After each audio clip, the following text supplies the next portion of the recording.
মা এক অক্ষরের ছোট্ট একটি শব্দ, কিন্তু তা অনন্ত স্নেহের আধার, সন্তানের সবচেয়ে নির্ভরযোগ্য নিরাপদ আশ্রয়। কিন্তু দিনের পর দিন সেই নিরাপদ আশ্রয়ের ওপরই যেন প্রশ্ন উঠে যাচ্ছে। ইন্দ্রাণী মুখার্জি থেকে সূচনা শেঠ, একের পর এক মায়েদের বিরুদ্ধে নিজের সন্তানকে হত্যার যে অভিযোগ, সম্প্রতি এমনই এক ঘটনার কথা সামনে এসেছে, যা ক্রমশ একটা উদ্বেগের বিষয় হয়ে উঠছে। আর আজকের দৃষ্টিকোণে আমি পায়েল এই বিষয় নিয়ে কথা বলবো।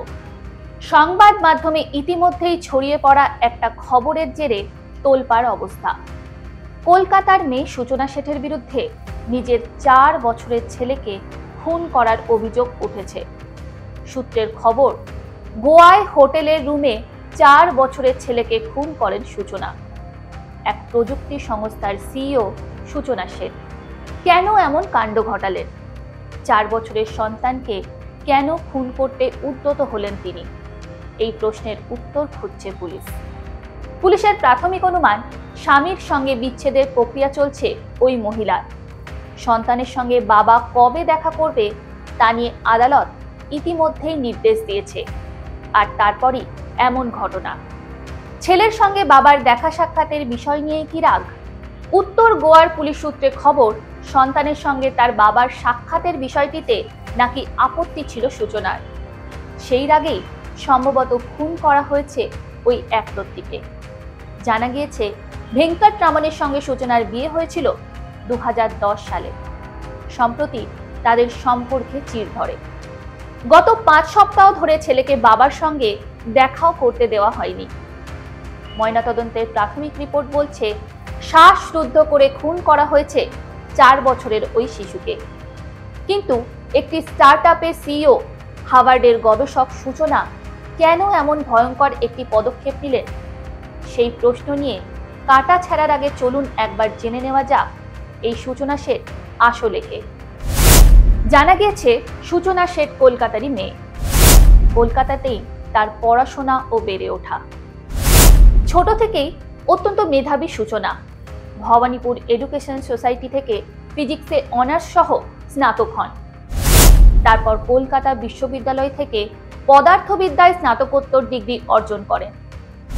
প্লাজমা ফিজিক্স ও অ্যাস্ট্রোফিজিক্সে তার স্পেশালাইজেশন রয়েছে। রামকৃষ্ণ মিশন থেকে সংস্কৃতে পোস্ট গ্র্যাজুয়েট ডিপ্লোমা করেছিলেন সূচনা। সূচনা দ্য মাইন্ডফুল এআই ল্যাবের সিইও। তিনি একজন এআই এথিক্স বিশেষজ্ঞ এবং ডেটা সায়েন্টিস্ট। ডেটা সায়েন্স টিমগুলির পরামর্শদাতা হিসেবে তার 12 বছরেরও বেশি অভিজ্ঞতা রয়েছে। স্টার্টআপের ডেটা সায়েন্স টিম এবং স্কেলিং মেশিন লার্নিং সলিউশনেও অভিজ্ঞতা রয়েছে সূচনার। তার চাকরি সংক্রান্ত প্রোফাইলে লেখা রয়েছে, তিনি 2021 সালের এআই এথিক্স তালিকায় 100 ব্রিলিয়ান্ট উইমেনের অন্যতম। হার্ভার্ড ইউনিভার্সিটির বার্কম্যান ক্লেইন সেন্টারের একজন ফেলো এবং অ্যাফিলিয়েট ছিলেন তিনি। সেই সঙ্গে রমন রিসার্চ ইনস্টিটিউটের রিসার্চ ফেলো ছিলেন। তিনি প্রাকৃতিক ভাষা প্রক্রিয়াকরণে পেটেন্টও পেয়েছেন। ডেটা সায়েন্সেস গ্রুপ ইনোভেশন ল্যাবসে একজন সিনিয়র অ্যানালিটিক্স কনসালটেন্ট হিসেবেও কাজের অভিজ্ঞতা রয়েছে সূচনার। একজন উচ্চশিক্ষিত মানুষ কিভাবে ঠান্ডা মাথায় নিজের সন্তানকে শেষ করলো, সেই প্রশ্নই এখন ভাবাচ্ছে সকলকে। গোয়াতে হোটেলের রুমে শুধু ছেলেকে খুনই নয়, তারপর তার দেহ ব্যাগে ভরে বেঙ্গালুরুতে পালাচ্ছিলেন সূচনা শেঠ। সেই সময় তাকে গ্রেপ্তার করে কর্ণাটক পুলিশ। ঘটনার তদন্তে নেমে একের পর এক চমকে দেওয়ার মতো তথ্য সামনে আসছে।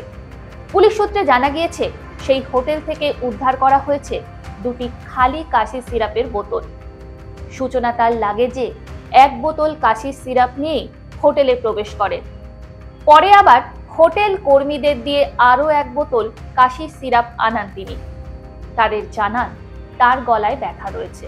পুলিশের সন্দেহ, খুনের আগে ছেলেকে কাশির সিরাপের অতিরিক্ত ডোজ দিয়ে থাকতে পারেন সূচনা।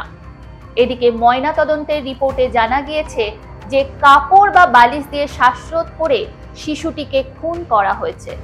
একজন মা সন্তানকে পৃথিবীর আলো দেখান যিনি, নিজের সবটুকু দিয়ে বড় করেন যাকে, শিশুর আদি অকৃত্রিম নির্ভরযোগ্য আশ্রয় যে জায়গা, সেই জায়গায় যখন তার কাল ডেকে আনছে, তারপর যেন আর বলার কিছু থাকে না। এই কঠিন পৃথিবীতে কিভাবেই বা আমরা জোর দিয়ে বলবো এ বিশ্বকে এ শিশুর বাসযোগ্য করে যাব আমি। নবজাতকের কাছে এ আমার দৃঢ় অঙ্গীকার। শিশু হত্যা বা সন্তান হত্যা কোনো নতুন বা বিচ্ছিন্ন ঘটনা নয়। যুগ যুগ ধরে অগণিত কন্যা সন্তানও প্রাণ হারিয়েছে। কাউকে গর্ভেই হত্যা করা হয়েছে, কেউ প্রাণ হারিয়েছে জন্মের পর। বেঁচে থাকার অধিকার প্রত্যেকের রয়েছে, কিন্তু সমাজের বিভিন্ন বিধিনিষেধ, প্রচলিত ধ্যান ধারণা, অশিক্ষা, কুসংস্কার, আর্থিক অবস্থা এবং এমনই আরো বিভিন্ন কারণ কিন্তু কেড়ে নিয়েছে অনেক শিশুর প্রাণ। আবার মা অথবা বাবার বিবাহ বহির্ভূত সম্পর্কের টানাপোড়েনের মাঝে পড়েও প্রাণ হারিয়েছে অনেক সন্তান। ব্রিটিশ মনোবিজ্ঞানী ডাক্তার সান্ড্রা উইটলি মনে করেন, যে সকল বাবা মা তাদের সন্তানকে হত্যা করার সিদ্ধান্ত নেন, অধিকাংশ ক্ষেত্রে সেই সিদ্ধান্তটা কিন্তু হঠকারিতার সিদ্ধান্ত হয় না। সন্তানটি নবজাতক অথবা যে বয়সেরই হোক না কেন, এই হত্যা যে সেই সন্তানের জন্য মঙ্গলজনক হবে এমন একটি সিদ্ধান্তে তারা পৌঁছে তবেই সেই অপরাধটি করে। যদিও এটা বোঝা খুব কঠিন যে ঠিক কোন ধরনের কারণগুলি বাবা মাকে সন্তান হত্যায় প্ররোচনা দেয়। School of medicine case western reserve ইউনিভার্সিটির মনোবিজ্ঞানের অধ্যাপক ডাক্তার ফিলিপ রেজনিকের মতে এই ধরনের সন্তান হত্যা হচ্ছে আলট্রুইস্টিক ফেলিসাইড, অর্থাৎ সন্তানের মঙ্গল কামনায় তাকে হত্যা করা। কিন্তু এটাই একমাত্র ধরন নয়। অনাকাঙ্ক্ষিত সন্তানকে হত্যাও যেমন রয়েছে, তেমনি দুর্ঘটনাবশত সন্তান হত্যার ঘটনাও শোনা যায়। আবার আরেকটি কারণও প্রায়শই শোনা যায়, তা হলো স্বামী স্ত্রী পরস্পরের প্রতি প্রতিশোধ গ্রহণের মনোবৃত্তি থেকে সন্তানকে হত্যা। সন্তান হত্যার পর নিজেকেও শেষ করে দেওয়ার সিদ্ধান্ত নেন অনেকেই। যেমন সূচনা শেঠও আত্মহত্যা করার চেষ্টা করেছিলেন বলে প্রাথমিক তদন্তে উঠে এসেছে, তবে পরবর্তীকালে পিছিয়ে আসেন তিনি। এই প্রসঙ্গে উল্লেখ্য, 2006 সালে আমেরিকাতে ফ্রান্সিস ইলেইনি ক্যাম্পিওনির ঘটনা আলোড়ন ফেলে দিয়েছিল। ইলেইনি তার 2 সন্তানদের সঙ্গে খেলতে খেলতে ও তাদের আদর করতে করতে বাথটাবে নিয়ে গিয়ে হত্যা করে। সেই কর্মকাণ্ড ভিডিও রেকর্ডও করে রাখে সে।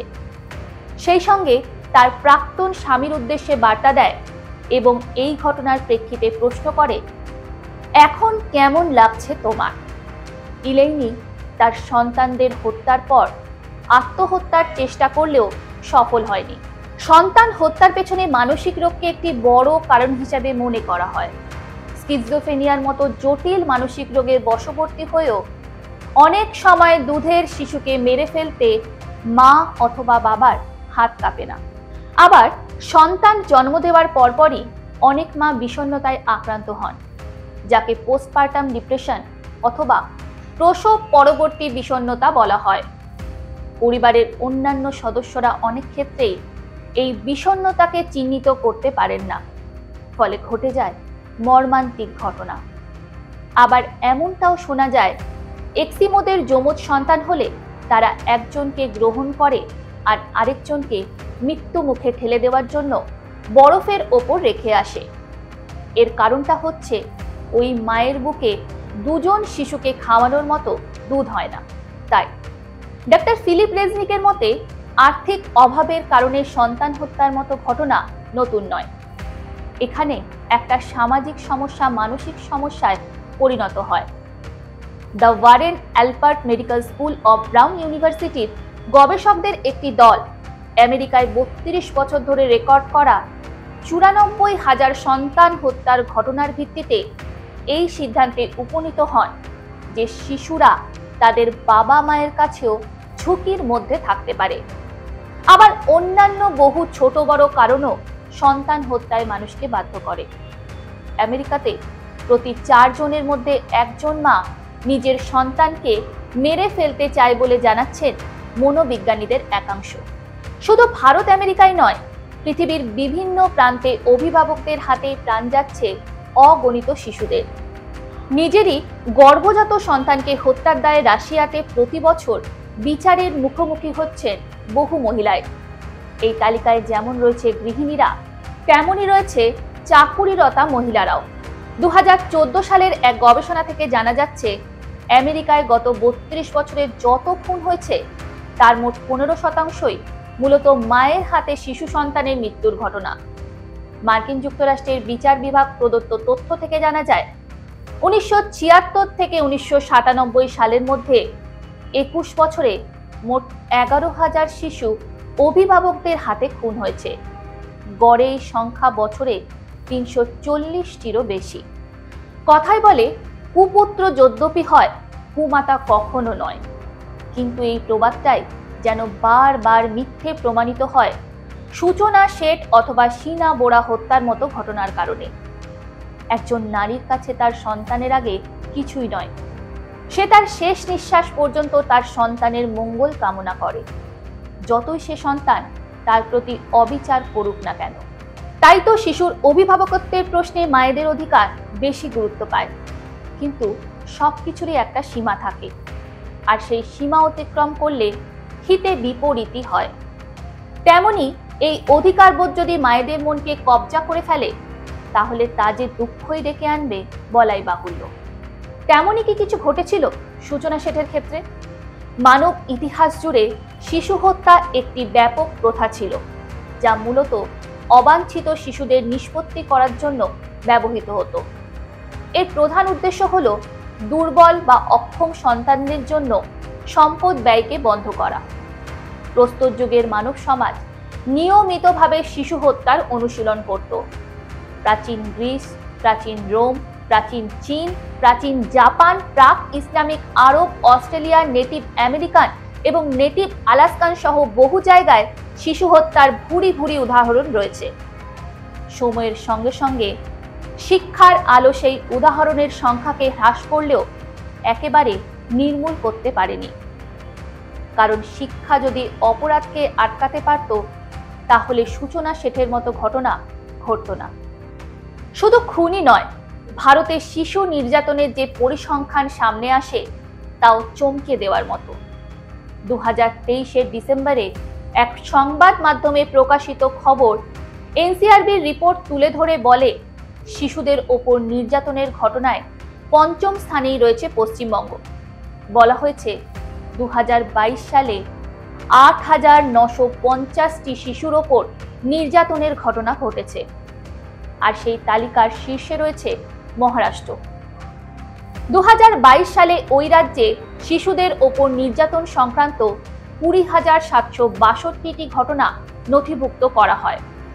তালিকার 2, 3 ও 4 নম্বরে যথাক্রমে রয়েছে মধ্যপ্রদেশ, উত্তরপ্রদেশ ও পাঞ্জাব।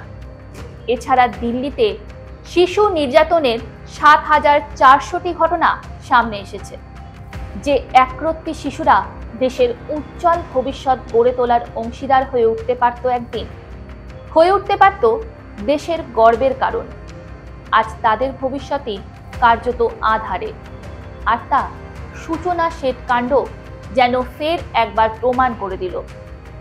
এখন প্রশ্ন, এই নবজাতক দুধের শিশুদের নিরাপত্তার দায়িত্ব তাহলে কে নেবে? কোথায় যাবে তারা? জন্মের পর যাদের সবটা জুড়ে থাকে মা, আজ সেই নিরাপদ আশ্রয়ও কাঠগড়ায়। এই অপূরণীয় ক্ষতি কিভাবে ঠিক করব আমরা?